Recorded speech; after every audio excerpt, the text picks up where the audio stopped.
अमोल साहेबराव शिंदे गरणीकर सुविचारमाला सादर करतोय.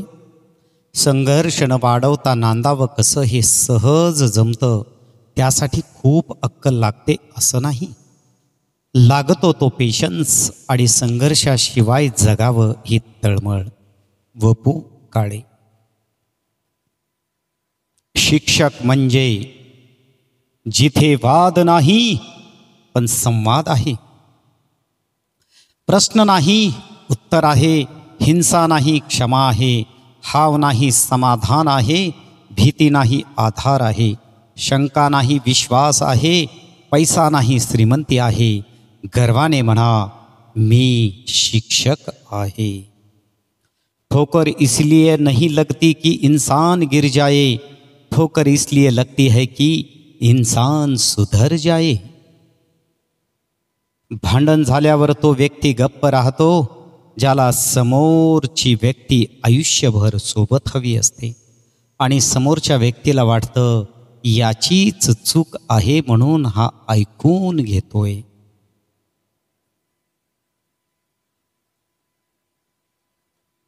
काय तर म्हणे आपली संस्कृती जगात महान आहे, बिनबुडाचा असला नेहमी दावा केला जातो. हिंदू संस्कृती महान संस्कृती कशी काय असू शकते? भारतात महाराष्ट्राला सर्वात पुरोगामी मानले जाते, पण हे सपशेल खोटे आहे. पहा, एका अहवालानुसार भारतात 1950 वृद्धाश्रमे आहेत. या वृद्धाश्रमात 97,000 वृद्ध लोक राहतात. महाराष्ट्रात 24 वृद्धाश्रम मातोश्री वृद्धाश्रम योजनेअंतर्गत विना अनुदान तत्वावर चालवले जातात.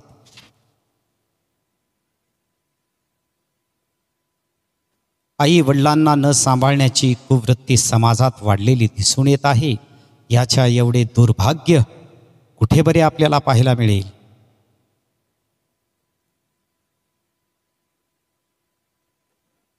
काय झालंय? काय गाबड्यांना यासाठीच का जन्माला घातले होते का त्यांनी?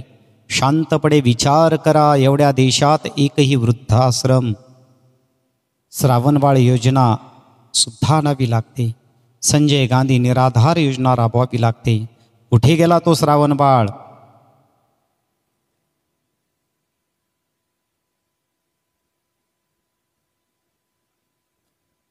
जरा आवरा लाडल्याला, नसता हा लाडला तुम्हालाच लावील धक्क्याला. संस्कार द्या तरच वृद्धाश्रम कमी होतील, नसता भयानक वास्तव आवासून येत आहे हे मात्र लक्षात ठेवा. कमाईचा अर्थ फक्त धनच मोजणे असा नाही, तर अनुभव, नाती, मान, सन्मान, वागणूक आणि संस्कार हे सुद्धा कमाईमध्येच मोजले जातात. जिंदगी अच्छे और बुरे दोनों पलों से मिलकर बनी है, दोनों का अपमान अपना स्वाद है, एक के बिना दूसरा अधूरा है.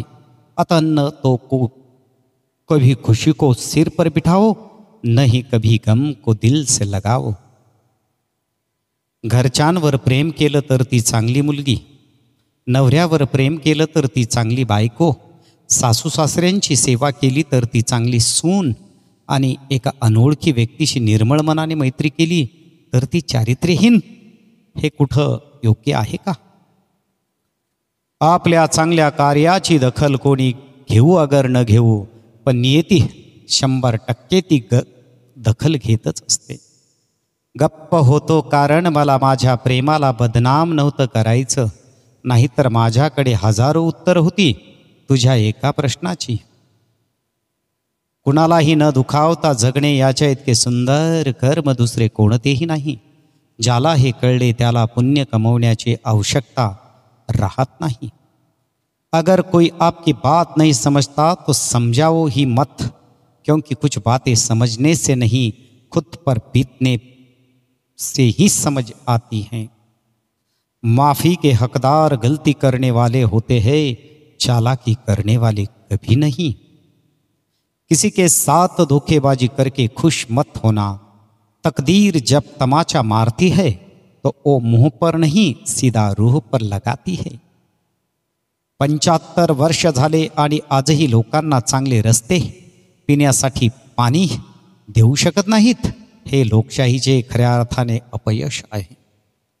गैरसमज इतके शक्तिशाली असतात की कित्येक वर्ष आपण निभावत आलेली सुंदर नाती सुद्धा एका सेकंदात तोडू शकतात.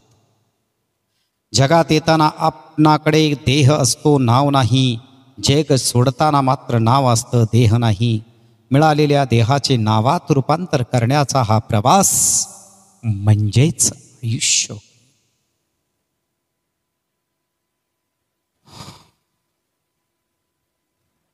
ज्ञान असेल तर शब्द समजतात आणि अनुभव असेल तर त्याचे अर्थ समजतात. काही गोष्टी सोडून द्यायच्या असतात. सगळ्या धरून ठेवल्या की पसारा होतो, गोष्टींचाही आणि आयुष्याचाही.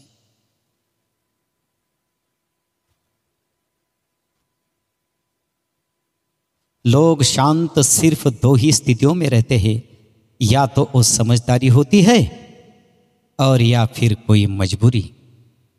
विद्या विवादाय धनम मदाय खलस्य शक्ति ही परेशां पीडनाय.